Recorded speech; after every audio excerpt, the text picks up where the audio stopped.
Monaco Info pour ce nouveau tour d'horizon de l'actualité en principauté. Voici les titres qui seront développés dans ce journal.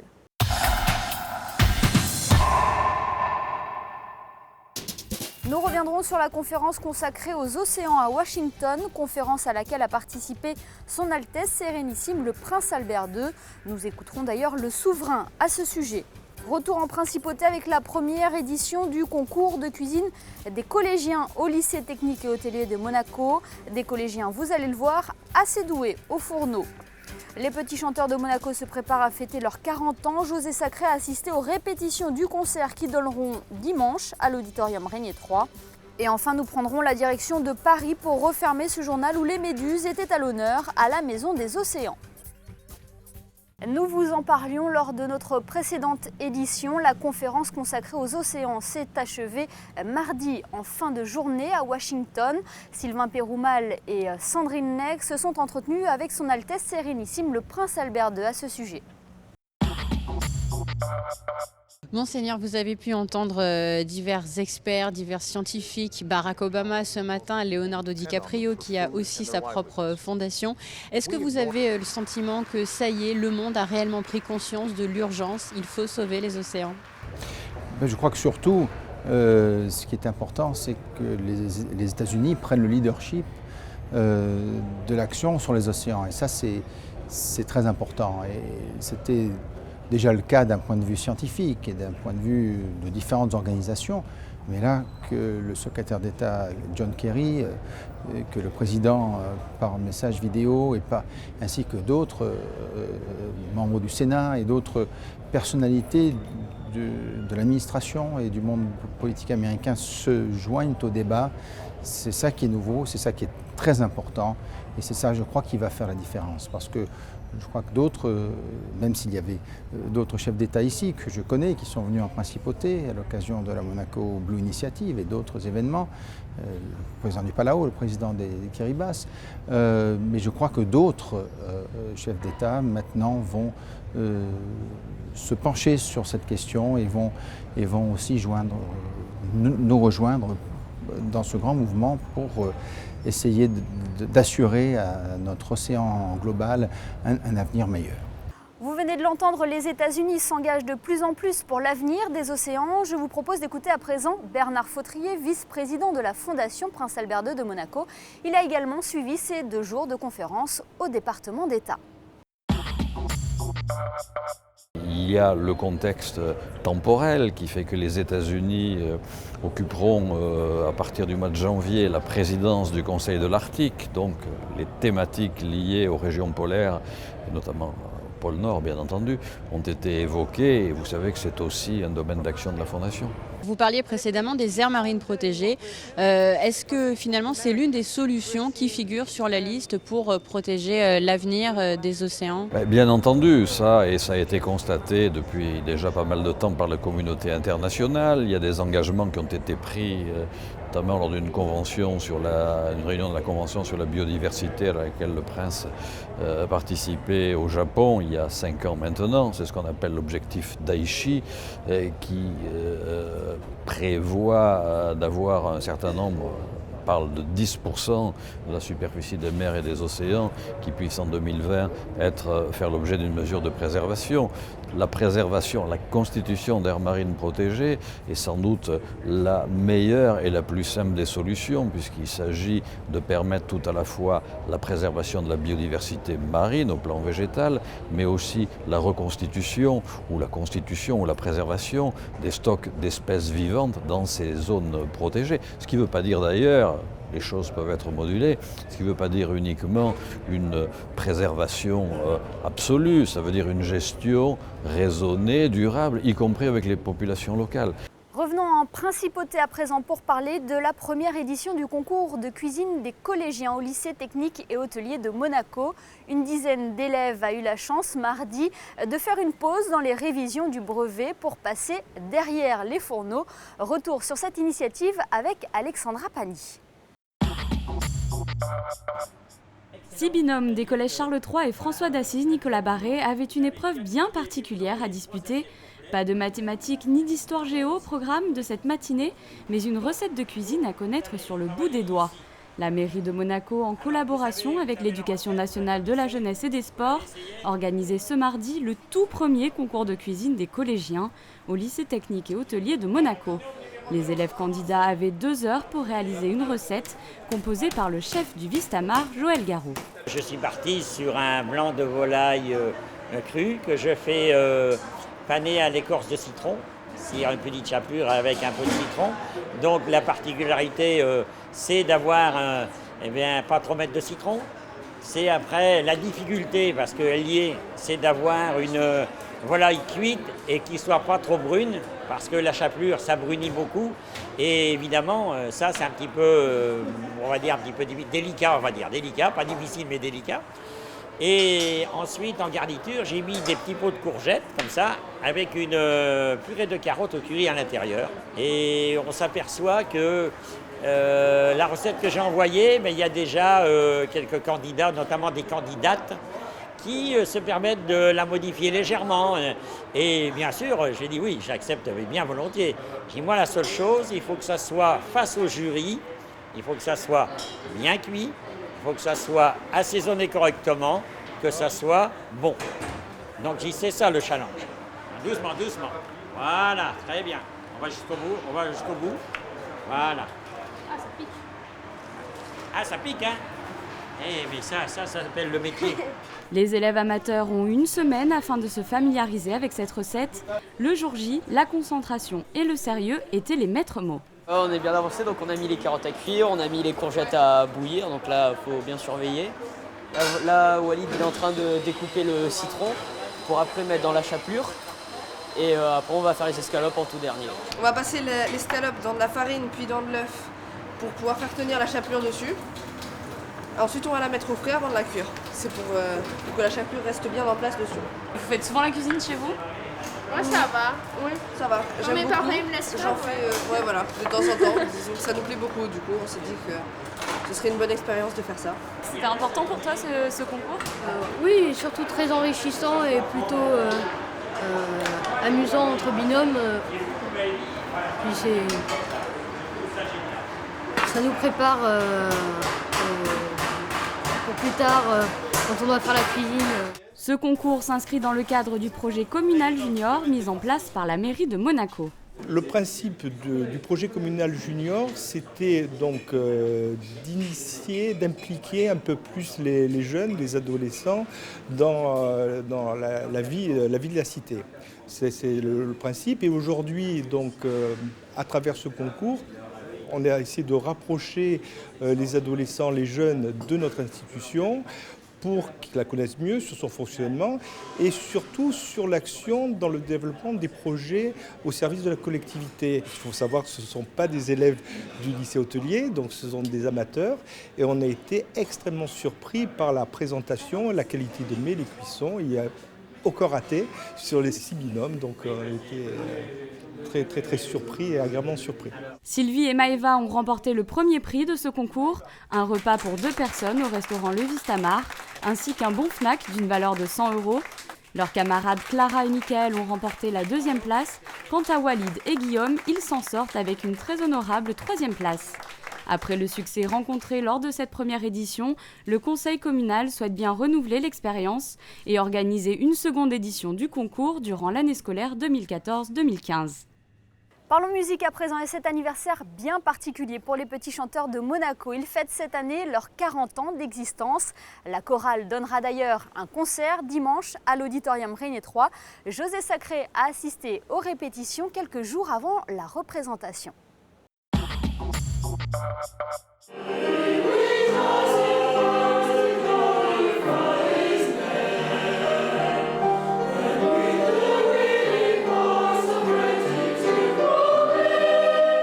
J'aime chanter et puis le fait d'être dans un groupe, c'est vraiment une bonne aventure, quelque chose de constructif pour sa construction personnelle.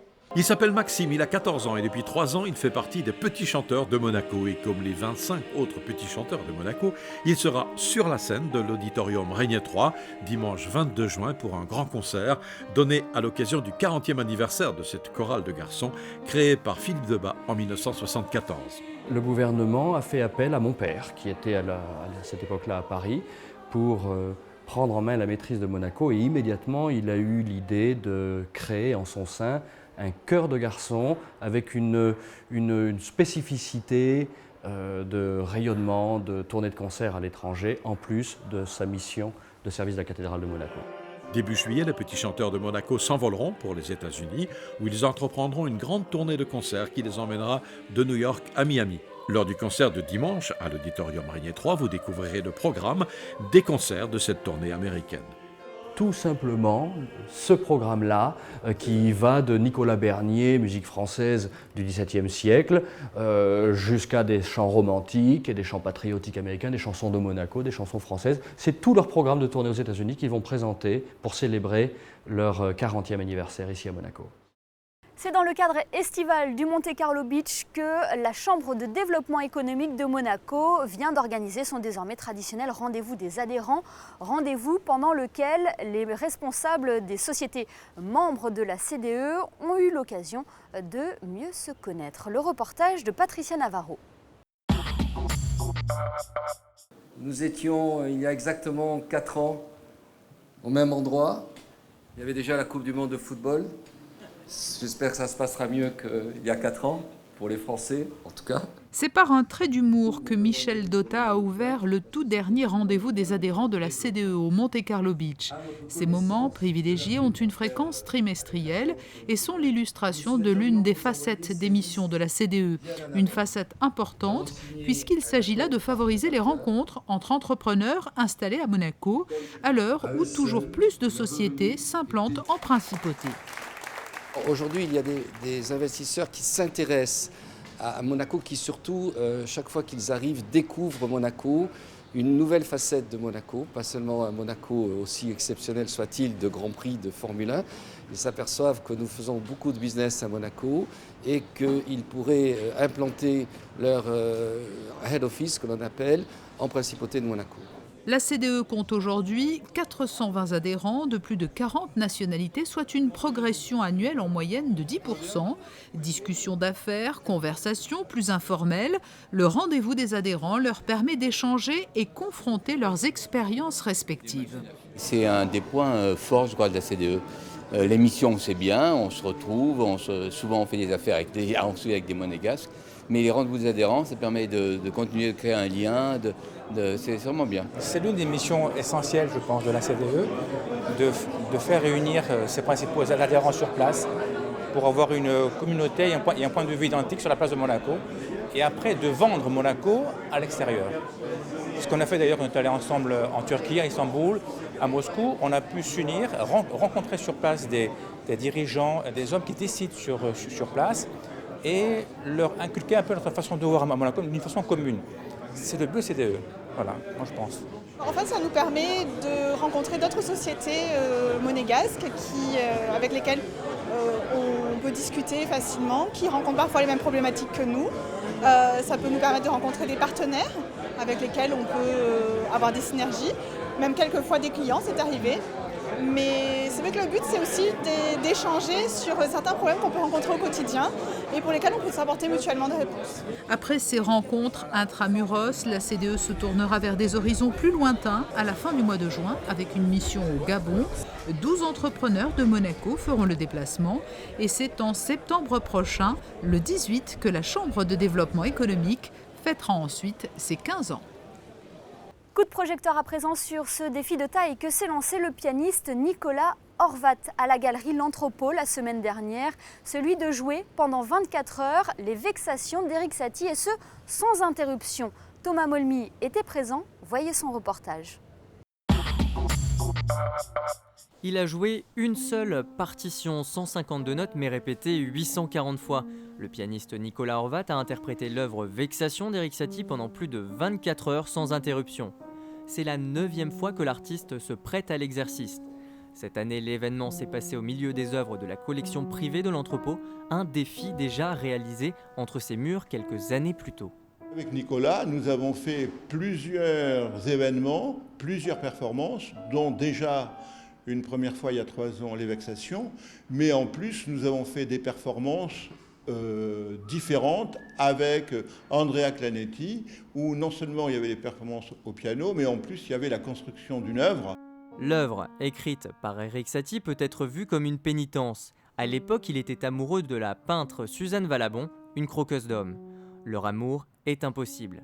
Le premier accord des Vexations est d'ailleurs le même accord qu'une musique antérieure adressée à Suzanne. C'est une œuvre qui est extrêmement lente et à force d'itération, donc de répétition, on va commencer à perdre la notion d'espace et de temps et vous allez commencer à rentrer dans une espèce de transe. La transe, c'est justement pour cela que ces gros livres sont ici.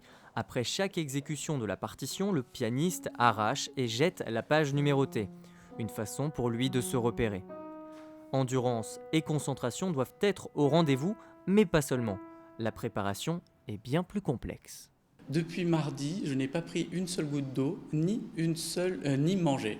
C'est-à-dire que pour pouvoir ralentir mon rythme cardiaque, le rythme de mon corps, et ainsi pouvoir tenir les 24 heures, comme je le disais au début, sans aucune pause, et puis je pense que vous pouvez imaginer très facilement quel type de pause je fais référence, je suis obligé de complètement ralentir mon corps et ainsi le mettre complètement vierge de tout liquide et de toute nourriture.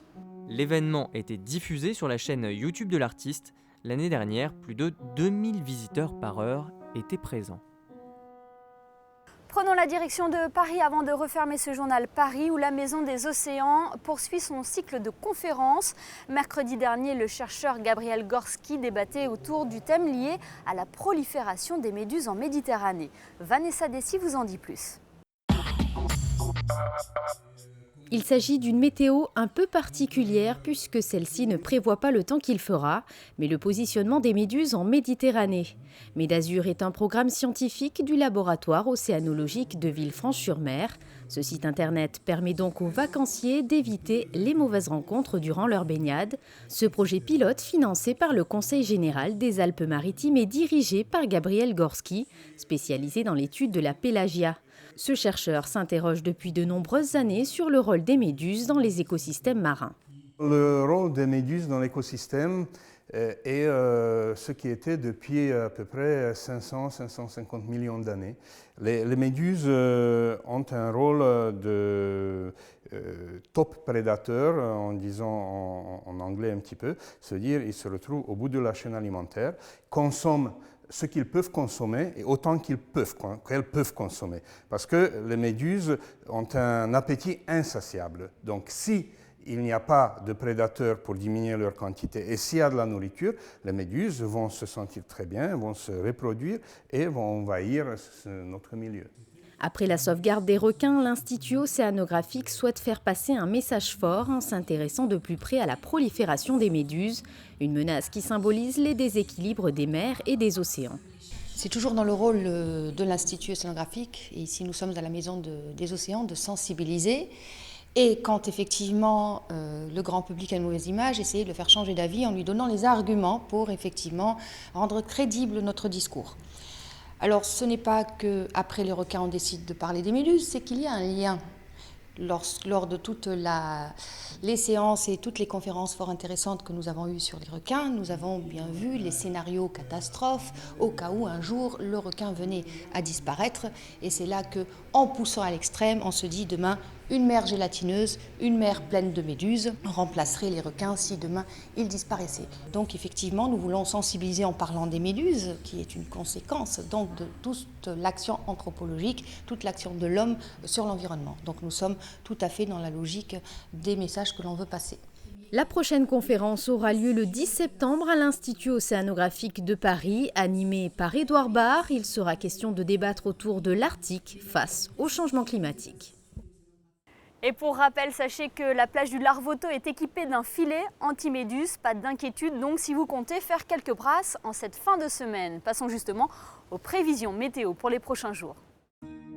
Le ciel sera voilé jeudi, diminution du risque d'averse, les températures seront toujours aussi agréables, il fera 19 degrés le matin et 24 l'après-midi. Les nuages se feront discrets vendredi et laisseront échapper de belles éclaircies. Le premier jour de l'été s'annonce calme avec un plein soleil et des températures en hausse. Et enfin, dimanche, belle journée estivale, température au-dessus des normales de saison. Le thermomètre grimpera jusqu'à 26 degrés. Voilà donc pour ces bonnes nouvelles. Ce journal est à présent terminé. Dans quelques instants, vous avez rendez-vous avec votre magazine dédié à l'environnement, La Ligne Verte. Quant à nous, on se retrouve très bientôt sur Monaco Info.